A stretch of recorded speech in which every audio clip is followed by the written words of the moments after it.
I am the Tofu Golem. Please enjoy the video. You begin by creating or opening your Google Ads account and linking analytics. This gives conversion data.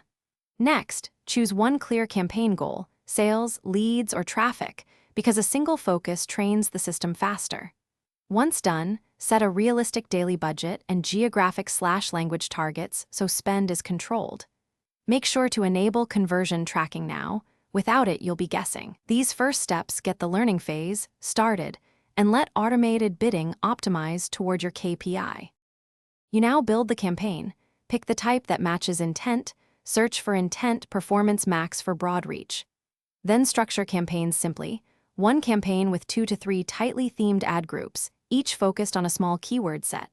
Once created, craft 3 responsive search ads per ad group that mix headlines and descriptions, include a clear call to action and primary benefit.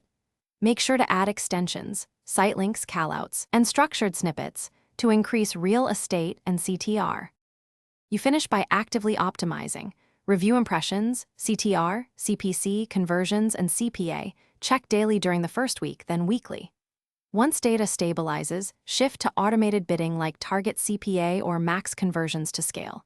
If performance lags, pause poor keywords and test new creatives or landing pages. And if things go wrong, start with the basics. Verify conversion tags, account billing, budget pacing, and any ad disapprovals. Fixing tag or policy issues Thanks for watching. Consider subscribing if we helped you today.